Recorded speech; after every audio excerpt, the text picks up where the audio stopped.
I was sitting on my front porch in Scottsdale, Arizona, enjoying my Saturday morning coffee when I noticed a white sedan pull up to the curb in front of my house. Two people stepped out, a middle-aged woman with that distinctive haircut that screamed entitlement, and a younger man wearing a cheap security uniform that looked like it came from a costume shop. The woman had her phone out and was already taking pictures of my yard before they even reached my driveway. My name is Marcus Chen, and I had bought this house in this quiet neighborhood about 8 months ago. It was a nice ranch-style home with a decent yard, and I had spent considerable time and money getting it exactly how I wanted it. The grass was green, the hedges were trimmed, and everything looked perfectly respectable. I had no idea what this woman thought she was documenting, but I already had a bad feeling about where this was heading. The woman, clipboard in hand, started walking up my driveway with the fake security guard trailing behind her. She was wearing white capri pants and a floral blouse that looked like it belonged in a country club catalog. Her oversized sunglasses sat perched on top of her highlighted blonde hair, and she had that pursed lip expression that suggested she was already unhappy about something. I stood up from my chair and walked to the edge of my porch. "Can I help you?" I called out, keeping my tone neutral but firm. The woman looked up at me with a smile that did not reach her eyes. "Good morning. I am Brenda Whitmore, president of the Sunset Valley Homeowners Association. This is our security officer, Derek. We are conducting routine property inspections today." I felt my jaw tighten. This house is not part of any HOA. I specifically checked that before I bought it. Brenda waved her hand dismissively, still holding her phone up and taking more pictures of my front yard. "Oh, there must be some confusion. All properties in this area fall under our jurisdiction. We just need to document a few violations and then we will be on our way." "Violations?" I descended the porch steps. "What violations? And I am telling you right now, this property is not in an HOA. Stop taking pictures of my house." Derek, the supposed security guard, stepped forward. He was probably in his early 20s, with acne scars and a nervous energy that suggested he was not entirely comfortable with this situation. "Sir, you need to cooperate with the inspection. It is required by the association bylaws." I pulled out my phone. "I am going to say this once. You need to leave my property right now or I am calling the police. This is not an HOA property and you have no authority to be here."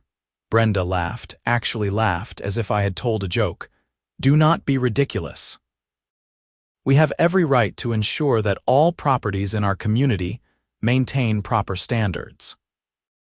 Now, I have already noted that your mailbox is not the approved color, your lawn furniture does not match the aesthetic guidelines, and those solar panels on your roof were never submitted for architectural approval." My blood pressure was rising. I had installed those solar panels 3 months ago after getting all the proper permits from the city. The mailbox was the same one that came with the house. And my lawn furniture, that was just a cheap plastic chair I used for drinking coffee in the mornings. "I am not playing games here," I said, my finger hovering over my phone. "You are trespassing. Leave now or I am calling 911. Derek looked at Brenda uncertainly. Maybe we should just move on to the next property, but Brenda was not backing down. She took another step closer to my porch, her phone still raised. "I need to document the condition of your garage door. There appear to be scratches that violate our appearance standards." That was it. I dialed 911 and hit the call button. "Yes, hello, I need to report trespassers on my property. They are refusing to leave after being asked multiple times." Brenda's confident expression finally cracked a little. "You are making a huge mistake. The HOA board will hear about this, and you will be facing significant fines." "Ma'am, this is not an HOA property," I repeated, now speaking to the dispatcher. "I am at 4237 Desert Bloom Drive." Two people are on my property taking pictures and claiming to be from an HOA that does not have any authority here. Yes, I would like an officer to respond. Derek tugged at Brenda's sleeve. Brenda, maybe we should go. He is serious about the police. Brenda stood her ground for another moment, her face reddening with anger or embarrassment or both. She pointed a manicured finger at me. This is not over. You will be receiving formal notices about your violations, and if you do not comply, we will take legal action. The dispatcher says officers are on their way, I said loudly. Should be here in about 5 minutes. That finally did it. Brenda spun on her heel and marched back toward her car with Derek hurrying after her. She was muttering something I could not quite hear, but her body language radiated indignation. They got into the white sedan, and Brenda actually had the audacity to take a few more pictures through her car window before they drove off. I gave the dispatcher the license plate number and a description of the vehicle. The operator told me an officer would still come by to take a report, so I sat back down on my porch and waited, my coffee now cold and my peaceful Saturday morning thoroughly ruined. About 10 minutes later, a Scottsdale Police Department cruiser pulled up. A young officer stepped out, notebook in hand. He introduced himself as Officer Martinez and asked me to explain what had happened. I walked him through the entire encounter, showing him where Brenda and Derek had been standing, explaining how they had claimed my property was part of an HOA when it definitely was not. Officer Martinez listened carefully, taking notes. "Do you have your property deed handy?" he asked. "That would show whether you are part of an HOA." I invited him inside and pulled out my closing documents from the filing cabinet in my home office. Right there in the paperwork, clear as day, was a statement confirming that the property was not subject to any homeowners association covenants or restrictions. I had specifically looked for properties outside of HOAs because I had heard too many horror stories about them. Officer Martinez photographed the relevant pages with his phone. "Yeah, this is pretty clear. You are definitely not in an HOA. What these people were doing sounds like harassment at minimum, possibly fraud if they are trying to collect fees or fines from you." "So what happens now?" I asked. "I will file a report with their information. If they come back, call us immediately. Do not engage with them, just call. And you might want to consider putting up a no trespassing sign just to make it extra clear." He handed me his card. "If you start receiving any letters or bills from this supposed HOA, do not pay anything. Contact us and possibly a lawyer." After Officer Martinez left, I sat in my living room trying to process what had just happened. I had heard about HOA horror stories before, but I never imagined someone would just invent an HOA out of thin air and start harassing people. It was absolutely insane. I spent the rest of the afternoon looking up information about this Sunset Valley Homeowners Association.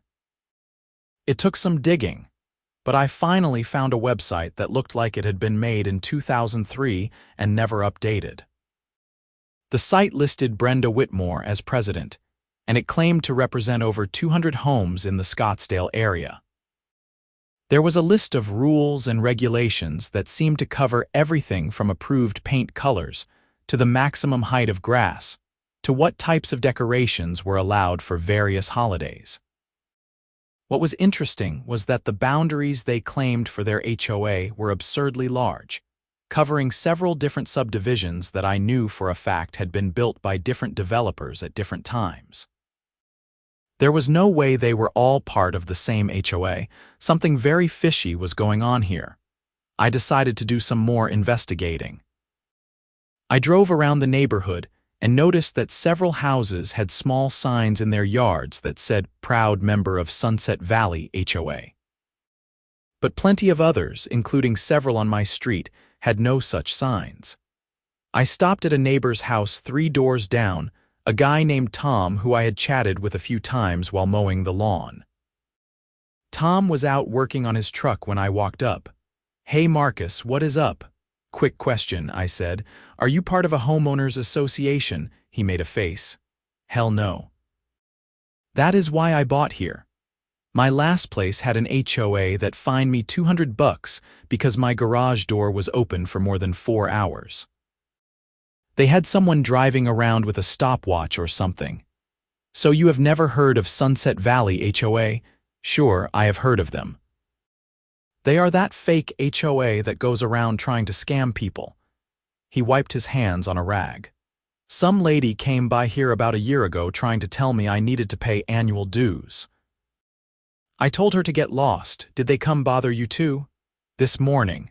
Woman named Brenda and some kid in a security uniform. Tom laughed. That sounds like them. Brenda Whitmore is her name. She lives over in the actual HOA section, about a mile east of here. There is a real subdivision over there with a real HOA, and she is the president of it. But apparently her little kingdom was not big enough, so she started trying to claim other streets and houses that were never part of it. That is insane. How is she getting away with this?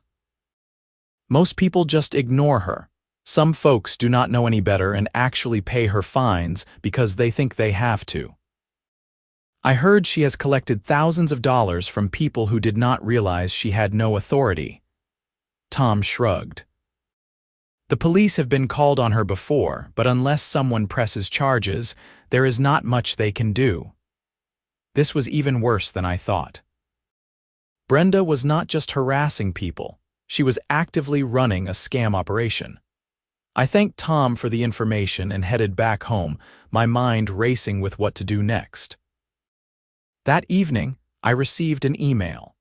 It was from an address called Sunset Valley HOA at yahoo.com, and the subject line read Notice of Violations and Required Remediation. I almost deleted it without opening it, but curiosity got the better of me. The email was formatted to look official, with a fake logo at the top and everything. It listed my address, and then detailed the supposed violations Brenda had observed. Mailbox painted in non-approved color, unauthorized solar panel installation, non-conforming outdoor furniture garage door showing signs of wear and damage, not promptly repaired lawn edging not maintained to community standards at the bottom. It stated that I had 30 days to correct these violations or face fines of $100 per violation per month. It also demanded an immediate payment of $500 in administrative fees for the inspection and processing of the violation notice. I took screenshots of the entire email and forwarded it to Officer Martinez using the email address on his card. Then I sat down and wrote a detailed response. To whom it may concern, this property at 4237 Desert Bloom Drive is not now, nor has it ever been, part of any homeowners association. Your claims of violations and demands for payment constitute harassment and possibly fraud. I have filed a police report regarding your trespassing on my property this morning. Any further contact from your organization will be considered continued harassment, and I will pursue all available legal remedies. Do not contact me again. Marcus Chen. I hit send and felt a small sense of satisfaction, but I knew this probably was not over. Sure enough, 3 days later, I received a physical letter in my mailbox. It was in an official-looking envelope with Sunset Valley Homeowners Association printed in the corner. Inside was essentially the same information as the email, but printed on letterhead and including what appeared to be a photocopy of some bylaws. I read through the bylaws with a mixture of disbelief and dark humor. They were incredibly detailed and restrictive. Residents were only allowed to have certain breeds of dogs. Trash cans could only be visible on collection day and had to be brought in within 4 hours of pickup. Christmas decorations could not be put up before December 1st or stay up past January 5th. The list went on, covering everything from the types of trees you could plant to what time of day you could water your lawn. At the bottom of the letter was a bill for $500, payable to Sunset Valley HOA at a P.O. box address. I called Officer Martinez and let him know about the new letter. He sounded frustrated but not surprised. "She is persistent, I will give her that. Keep all of this documentation. I am going to talk to my supervisor about what we can do." This is definitely crossing into criminal territory if she is actively trying to collect money under false pretenses. What should I do in the meantime? Keep ignoring her demands. Do not pay anything. If she shows up at your property again, call us immediately, and consider talking to a lawyer about sending her a cease and desist letter. Sometimes that is enough to scare people off. I thanked him and hung up. Then I spent the evening researching lawyers who dealt with HOA issues. I found a firm in Phoenix that specialized in property disputes and HOA conflicts. On Monday morning, I called them and explained my situation to a lawyer named Patricia Gomez. Patricia listened to my story and asked me to email her all the documentation I had collected. "This is actually more common than you might think," she said. "There are people out there who either genuinely believe they have more authority than they do, or who are deliberately running scams. Based on what you are telling me, I think this Brenda Whitmore falls into the second category. So what can we do?" "I can draft a cease and desist letter that makes it very clear you are not part of her HOA and that any further contact or attempts to collect money will result in legal action. That alone might be enough. If she continues after that, we can look at filing for a restraining order or even pursuing charges for fraud and harassment. How much is this going to cost me?" "For the cease and desist letter, $500. If things escalate beyond that, we can discuss further representation and fees." I agreed and gave her my credit card information. 2 days later, Patricia sent me a copy of the letter she had sent to Brenda via certified mail. It was beautifully written, full of legal terminology that made it very clear that I was not playing around. It demanded that Brenda immediately cease all contact with me, retract any claims that my property was part of her HOA, and warned that any further harassment would result in civil and possibly criminal action. For about a week, things were quiet. I started to think that maybe the lawyer letter had done the trick. But then I came home from work one day to find a bright orange sticker on my front door. The sticker read, "Notice of HOA violation," in big black letters. Below that, it stated that my property had been found in violation of community standards, and that I was required to attend a mandatory hearing before the HOA board. The hearing was scheduled for the following Tuesday at 7:00 p.m. at an address I did not recognize. I peeled the sticker off my door, took pictures of it, and immediately called both Officer Martinez and Patricia Gomez. Officer Martinez said he would increase patrols in my area and that placing the sticker could be considered criminal trespass. Patricia was even more direct. "This is harassment, plain and simple," she said. "She received my letter and is choosing to ignore it. I think it is time to pursue a restraining order. I can file the paperwork tomorrow if you want to move forward." "Do it," I said without hesitation. "This has gone on long enough." Patricia filed for a temporary restraining order the next day. In Arizona, the process required a hearing where both parties could present their case. The hearing was scheduled for the following week. In the meantime, the temporary order went into effect immediately, meaning Brenda was legally required to stay away from me and my property. The day after the temporary order was served, my phone rang from an unknown number. Against my better judgment, I answered it. "Mr. Chen." It was a woman's voice, but not Brenda. "Who is this?" "My name is Carol Henderson. I am the secretary of the Sunset Valley HOA board. I am calling because we received some legal paperwork regarding you, and I think there has been a terrible misunderstanding." "There is no misunderstanding," I said coldly. My property is not part of your HOA. I have been telling Brenda Whitmore this for weeks now. Well, according to our records, your property is within the boundaries of our association. Perhaps if you came to our board meeting, we could sort this out like reasonable adults. Your records are wrong. I have documentation proving my property is not in any HOA. And now I have a restraining order against your president because she would not stop harassing me. Carol's tone turned icy. That restraining order is a gross overreaction. Brenda was simply trying to do her job.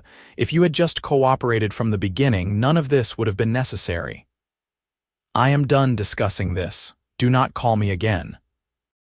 I hung up and blocked the number. The restraining order hearing arrived. I took the morning off work and met Patricia at the courthouse. We had prepared a thick folder of evidence. My property deed, the emails and letters from Brenda, photos of the sticker on my door, Officer Martinez's police report, and documentation showing the true boundaries of the Sunset Valley HOA. Brenda showed up with her own lawyer, a tired-looking man in an ill-fitting suit who looked like he already regretted taking this case. Brenda herself was dressed in a business suit and had adopted an expression of wounded dignity, as if she were the victim in all of this. The hearing was before a judge who looked like she had seen everything and was not impressed by any of it. Both sides presented their arguments. Patricia was sharp and professional, walking the judge through each piece of evidence methodically. She showed that my property was clearly not within the legal boundaries of the HOA, that Brenda had no authority over my home, and that her repeated attempts to assert control, despite being told otherwise, constituted harassment. Brenda's lawyer tried to argue that there was a legitimate dispute over the HOA boundaries, and that Brenda was simply trying to fulfill her duties as president. He claimed that the trespassing was unintentional, and that Brenda had stopped all contact after receiving the cease and desist letter. Patricia immediately pulled out the photo of the sticker that had been placed on my door after the cease and desist was sent. This sticker was placed on my client's door 3 days after Mrs. Whitmore received our letter. This is not a misunderstanding. This is deliberate harassment. The judge looked at Brenda over her glasses. Mrs. Whitmore, did you or someone acting on your behalf place this sticker on Mr. Chen's property? Brenda shifted uncomfortably. I was trying to give him one more opportunity to comply before things escalated further. Things escalated because you refused to accept that you had no authority over his property, the judge said. I have reviewed all the evidence here, and it is abundantly clear that Mr. Chen's home is not part of your HOA. The property deed explicitly states this. Do you have any evidence to the contrary? Brenda's lawyer shuffled through some papers. Your Honor, we have a map showing the boundaries of the Sunset Valley HOA, and Mr. Chen's property falls within those boundaries. May I see that map? The judge asked. The lawyer handed it over. The judge studied it for a moment, then looked at the property deed again. This map appears to be hand-drawn and is not referenced in any official county records. The property deed, which is an official legal document, clearly states that this property is not subject to HOA restrictions. Mrs. Whitmore, you need to understand that you cannot simply decide that a property is part of your HOA because you want it to be. But Your Honor, we have been managing properties in that area for years, Brenda protested. We have always considered those streets part of our community. What you have considered and what is legally accurate are two different things, the judge said firmly. I am granting the restraining order. Mrs. Whitmore, you are to have no contact with Mr. Chen. You are not to go to his property, send him letters, call him, or have any third party contact him on your behalf. You are to stay at least 100 yards away from him at all times. Do you understand? Brenda's face was bright red. This is ridiculous. I am trying to maintain property values in our neighborhood and I am being punished for it. You are being restrained because you have been harassing someone who is not under your authority and who has repeatedly told you to stop. If you violate this order, you will be arrested. Do you understand? Brenda mumbled something that might have been agreement. The judge signed the order and handed copies to both lawyers. As we were leaving the courtroom, Brenda shot me a look of pure hatred. Her lawyer put a hand on her arm and steered her quickly toward the exit. Patricia and I walked to the parking garage together. "That went well," she said. "Hopefully, she will finally get the message. What if she does not? Then she goes to jail for violating the restraining order." "Most people are not willing to go that far." Patricia shook my hand. "Call me if anything else happens. Otherwise, you should be in the clear now." I drove home feeling cautiously optimistic. Maybe this nightmare was finally over. It was quiet for about 3 weeks. I started to relax and fall back into my normal routine. I even installed a couple of security cameras around my property, just in case Brenda decided to make another appearance. Then one evening, I got a call from Tom, my neighbor down the street. "Marcus, you need to hear this," he said. "I was just at a neighborhood association meeting, not an HOA meeting, just our informal group that plans the block party and stuff like that. Anyway, Brenda showed up and started telling everyone that you are a troublemaker who is bringing down property values and that you threatened her with violence." "What? That is completely insane." "I know, man."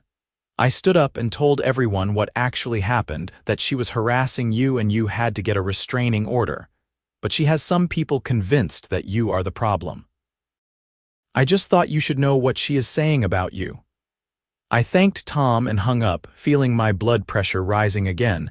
This woman would not stop. Even with a restraining order in place, she was still trying to damage my reputation and turn my neighbors against me. I called Patricia the next morning and told her what Tom had said. She sighed heavily. "She is smart enough not to contact you directly, but she is violating the spirit of the order by badmouthing you to your neighbors. Unfortunately, unless she is directly threatening you or trying to contact you, there is not much we can do about her talking to other people. So she just gets to lie about me. You could potentially sue her for defamation, but that is a different legal process and can be expensive and time-consuming. My advice would be to document everything, keep your head down, and let her dig her own grave. People like Brenda eventually go too far and face consequences." I wanted more immediate justice, but I knew Patricia was right. I focused on living my life and ignoring Brenda's antics as much as possible. About a month after the restraining order hearing, I was visited by 2 detectives from the Scottsdale Police Department. They introduced themselves as Detective Williams and Detective Park, and they asked if they could come inside to talk to me. My heart sank. Had Brenda made some kind of false accusation against me? But the detective's demeanor was more curious than suspicious. "Mr. Chen, we are investigating Brenda Whitmore and the Sunset Valley HOA," Detective Williams said once we were seated in my living room. "We understand you have had some issues with Mrs. Whitmore." I relaxed slightly. "Yes, she has been harassing me for months, claiming my house is part of her HOA when it is not. I ended up having to get a restraining order." "We know. We have copies of all the documentation. What we are investigating now is whether Mrs. Whitmore has been running a fraud scheme. We have received complaints from multiple residents in this area saying that they paid fines or fees to her HOA, only to later discover that their properties were never actually part of the association." I sat up straighter. "Seriously, how many people are we talking about?" "At least 15 that we know of so far," Detective Park said. "Some people paid hundreds or even thousands of dollars. We are building a case for fraud, theft by deception, and possibly extortion. How can I help? We need you to write out a detailed statement of everything that happened between you and Mrs. Whitmore." Include dates, times, what was said, copies of any letters or emails, everything. And if you are willing, we may need you to testify when this goes to trial." "Absolutely," I said. "I will give you everything I have." I spent the next 2 hours going through my files and writing out a detailed timeline of events. The detectives took copies of all my documentation, including the emails, letters, photos, and even the orange sticker that Brenda had placed on my door. "This is really helpful," Detective Williams said as they were preparing to leave. "We will be in touch as the investigation progresses, and Mr. Chen, thank you for standing up to her. A lot of people just paid her off to make her go away, which is exactly what she was counting on." After the detectives left, I felt a strange mix of emotions. On one hand, I was glad that Brenda was finally facing real consequences for her actions. On the other hand, I was amazed at how long she had apparently been getting away with this. Over the next few weeks, I heard through the neighborhood grapevine that several other residents had also been contacted by the detectives. Tom told me that a family 2 streets over had paid Brenda almost $3,000 in various fines and fees before they realized the HOA had no authority over them. An elderly couple had been paying monthly dues for 2 years. About 2 months after the detective's visit, I received a call from Detective Williams. "Mr. Chen, I wanted to let you know that we arrested Brenda Whitmore this morning. She is being charged with 15 counts of fraud, 7 counts of theft, and 2 counts of extortion." "Wow. What happens now?" "She has been arraigned and released on bail. There will be a preliminary hearing in a few weeks, and then it will go to trial unless she takes a plea deal. We will keep you informed, and we will definitely be calling you as a witness." "I will be there," I promised. The local news picked up the story that evening. I watched as a reporter stood outside the courthouse and detailed the charges against Brenda Whitmore. They interviewed one of the victims, a man who had paid Brenda over $1,500 because she had threatened to put a lien on his house if he did not comply with her demands. The next day, I received an apologetic email from Carol Henderson, the HOA secretary who had called me weeks earlier. She claimed she had no idea that Brenda was collecting money from properties outside the HOA boundaries. She said the legitimate HOA board had immediately removed Brenda as president and was cooperating fully with the police investigation. I did not bother responding.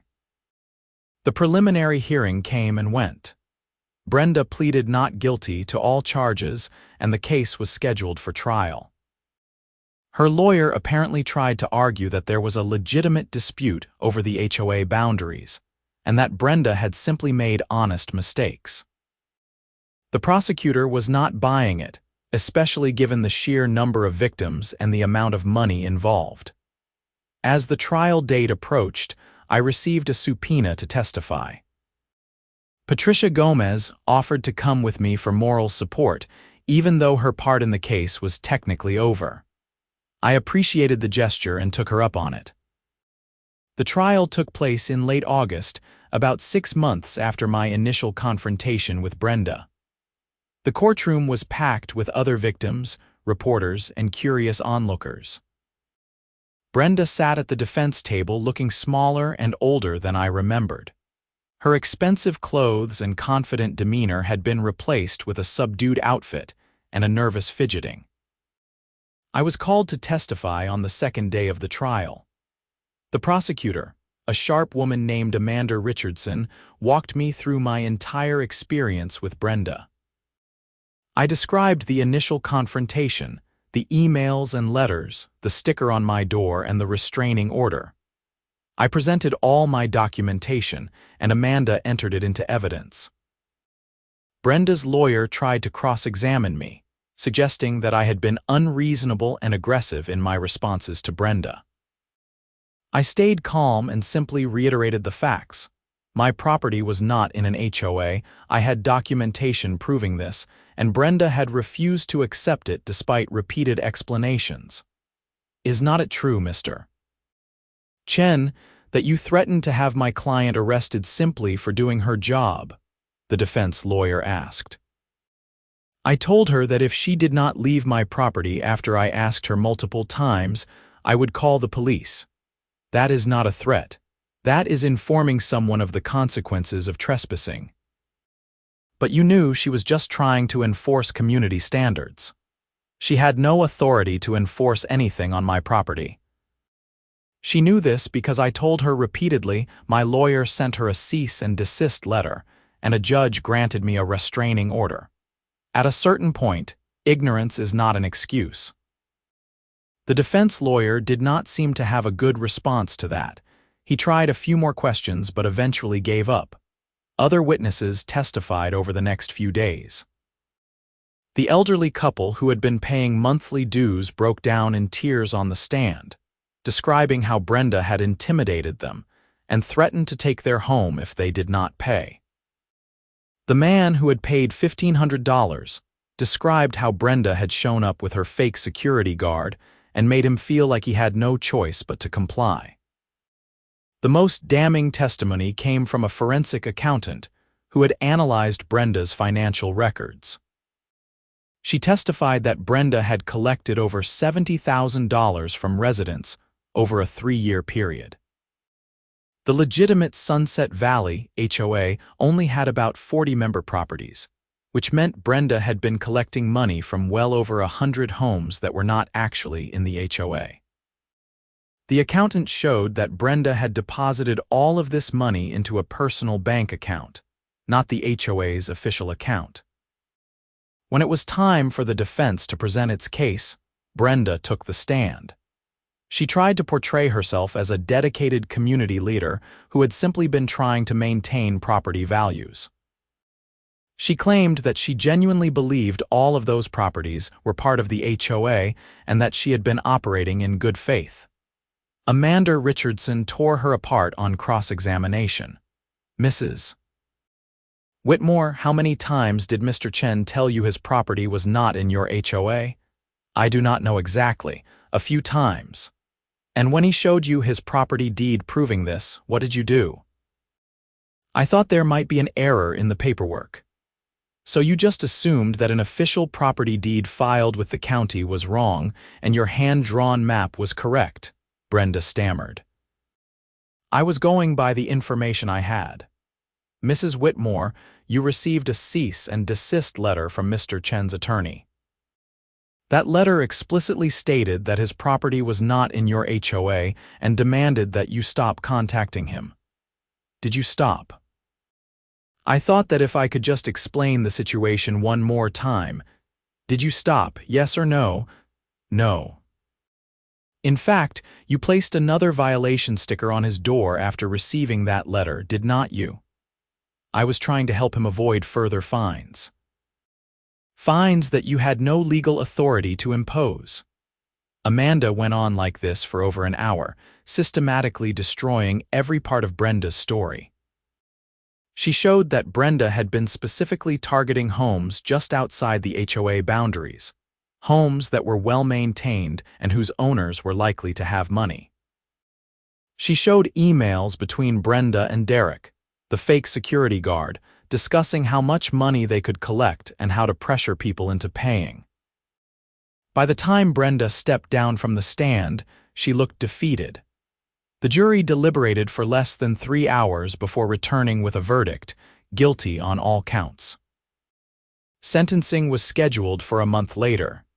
In the meantime, I tried to return to normal life. The constant stress of dealing with Brenda had taken a toll, and I was ready to put this whole chapter behind me. The sentencing hearing was much smaller and quieter than the trial. Only a few victims showed up, along with a couple of reporters. Brenda's lawyer made a plea for leniency, arguing that she had no prior criminal record and had been motivated by a misguided desire to help her community rather than malicious intent. The prosecutor argued that Brenda had systematically defrauded dozens of people out of tens of thousands of dollars, and that she had continued her scheme even after being explicitly told she had no authority. Amanda Richardson also noted that Brenda had shown no remorse and had attempted to portray herself as the victim throughout the entire process. The judge, a different one from the restraining order hearing, listened to both sides and then addressed Brenda directly. "Mrs. Whitmore, you abused a position of trust and authority to steal from your neighbors. You targeted vulnerable people, including the elderly, and you used intimidation and legal threats to coerce them into paying you money that you had no right to collect. Even when confronted with clear evidence that you had no authority, you persisted. This was not a mistake or a misunderstanding. This was a deliberate, calculated fraud that you perpetrated over a period of years." The judge sentenced Brenda to 4 years in state prison, with credit for time served. She was also ordered to pay full restitution to all of the victims, which totaled just over $72,000. Finally, she was banned from serving in any HOA leadership position for life once she completed her sentence. Brenda's face crumpled as the bailiff led her away in handcuffs. I felt a complicated mix of emotions watching her go. Part of me felt satisfied that justice had been served. But part of me just felt sad that someone had wasted so much energy on something so pointless and destructive. In the months that followed, I received a restitution check from the court for the $500 I had paid Patricia for the cease and desist letter, plus the money I had spent on the security cameras. It was not much compared to what some other victims had lost, but it was something. Life slowly returned to normal. I continued to enjoy my home and my neighborhood.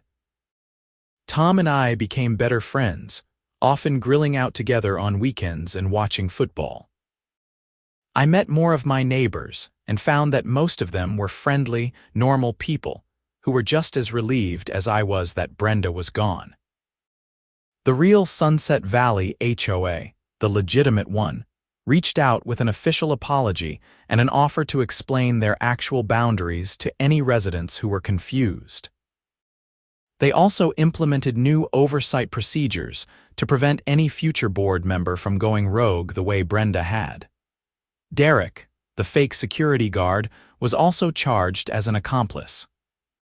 It turned out he was Brenda's nephew, and he had been helping her run the scam in exchange for a cut of the money.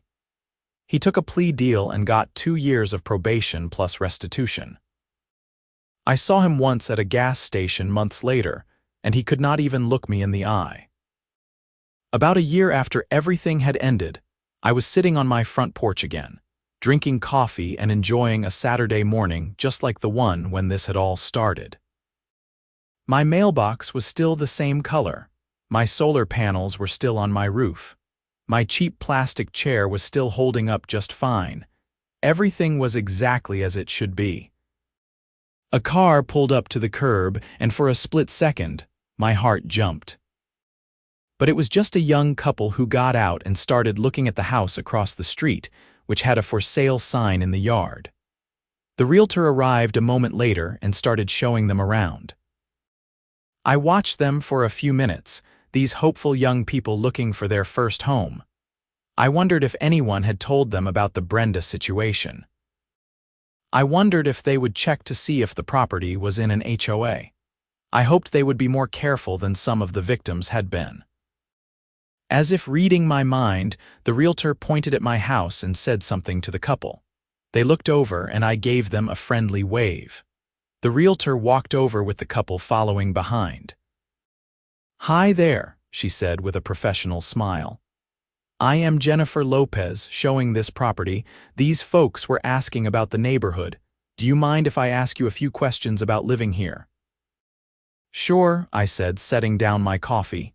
"Is this a good neighborhood? Any issues we should know about?" I thought about how to answer that. "It is a great neighborhood. Good people, quiet streets, nice houses. Just make sure you check whether the property you are buying is in an HOA or not. And if someone comes around claiming to be from an HOA, verify it independently before you pay them anything or let them tell you what to do." The couple looked at each other with concern. Jennifer jumped in quickly. This property is definitely not in an HOA. That is clearly stated in all the paperwork, but that is good advice for any home purchase. What happened? The young man asked me, was there a problem with an HOA here? I gave them the abbreviated version of the story, leaving out some of the more dramatic details. Their eyes got wider as I talked. That is crazy, the woman said. I never would have thought to watch out for something like that. Most people would not, I said. Just remember that HOAs have to be clearly documented in your property deed and title. If it is not there, no one has the authority to tell you what to do with your property. And even if you are in an HOA, there are limits to what they can do. Know your rights. Jennifer thanked me and steered the couple back toward the house they were viewing. I watched them go, hoping I had not scared them off from the neighborhood, but people deserved to know what they were getting into. A few weeks later, I saw a moving truck in front of that house. The young couple had bought it. The woman saw me outside and walked over to introduce herself properly. Her name was Sarah and her husband was David. They thanked me for the advice and said they had done extensive research on the property and the neighborhood before making their offer. We even called the county recorder's office to triple-check that we were not in an HOA, Sarah said with a laugh. The clerk must have thought we were crazy, but we wanted to be absolutely sure. That is smart, I said. I hope you did not think I was trying to scare you off. Not at all. We appreciated the honesty. Our realtor actually told us the whole story after we left that day. It sounds like you went through a lot. It was not fun, but it worked out in the end. Welcome to the neighborhood. Sarah and David became good neighbors. They had a housewarming party a month after moving in, and they invited everyone on the street. It was nice to see the neighborhood coming together in a positive way, rather than being divided by someone like Brenda. At the party, Tom pulled me aside with a beer in his hand. You know, that whole thing with Brenda might have been a pain in the neck for you, but it actually did some good for the rest of us. How so? A bunch of people who had been letting her push them around finally realized they did not have to take it, and everyone is more aware of their property rights now. Plus, the real HOA over on Sunset Valley Drive is apparently way less aggressive now, because they do not want to end up in the news like Brenda did. I had not thought about it that way, but Tom was right. Sometimes it took one person standing up to a bully to make things better for everyone. As the evening wound down and guests started heading home, I stood in my front yard and looked at my house. I had bought this place because I wanted freedom and independence. I had not expected to have to fight for those things, but I was glad I had. My home was my castle, and no fake HOA president was going to take that away from me. The solar panels on my roof caught the last light of the setting sun. My mailbox stood at the curb in whatever color it happened to be. My cheap plastic chair waited on the porch for tomorrow morning's coffee. Everything was exactly as it should be. I thought about Brenda sometimes, sitting in a prison cell because she could not handle the idea that some people did not want to live under her rules. It seemed like such a waste. If she had put all that energy into something productive instead of trying to control people who did not want to be controlled, she could have done real good in the world. But that was not my problem anymore. My problem now was deciding whether to plant tomatoes or peppers in my garden this spring. Maybe both. After all, it was my property, and I could do whatever I wanted with it. The legal proceedings had taught me a lot about property rights, HOA, and the importance of standing up for yourself. I had learned that most people in authority will back down when confronted with facts and determination. I had learned that bullies often crumble when someone finally says no. And I had learned that community does not have to mean conformity. In the end, my neighborhood was stronger because we had gone through this together. People knew each other better. We looked out for each other. and we all understood that being good neighbors did not mean following arbitrary rules set by someone on a power trip. It meant respecting each other's property and choices, helping when needed, and minding our own business the rest of the time. Sometimes I still see that white sedan in my nightmares, pulling up to my curb with Brenda and her clipboard ready to document my supposed violations. But then I wake up and remember that she is not coming back. That chapter is closed. The story is over. Except it is not really over, is it? Stories like mine play out all across America every day.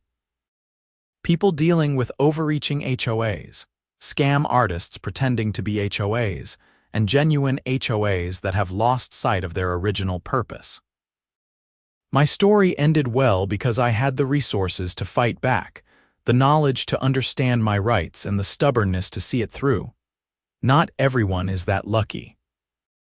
I hope that anyone reading this who finds themselves in a similar situation will remember a few key things. First, know your property rights.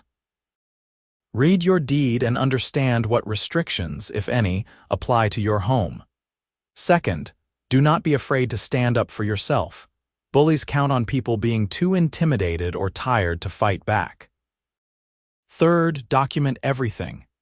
Every conversation, every letter, every incident. You never know when you will need that evidence. And fourth, do not be afraid to get help.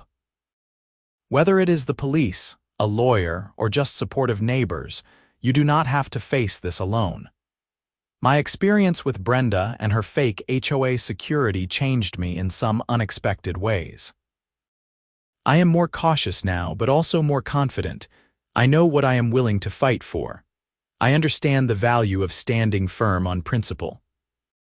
And I have a much greater appreciation for the simple freedom to sit on my own porch, drinking coffee, without someone trying to tell me my chair violates their aesthetic standards. The sun has set completely now and the neighborhood is quiet. Lights glow in windows up and down the street. Families are having dinner, watching television, living their lives in peace. This is what a neighborhood should be. Not a collection of properties managed by self-appointed overlords, but a community of individuals who have chosen to live near each other while respecting each other's autonomy. I finish my beer and head inside. Tomorrow is Sunday, and I am thinking about finally replacing that garage door that Brenda complained about. Not because she said it was a violation, but because I want to. That is the difference. That is freedom, and that is worth fighting for. As I lock my door and turn off the porch light, I feel genuinely content. My home is mine. My yard is mine. My choices are mine. And if anyone ever tries to tell me otherwise without legitimate authority, well, I know exactly what to do. I will tell them to leave, or I will call the police. And I will mean it.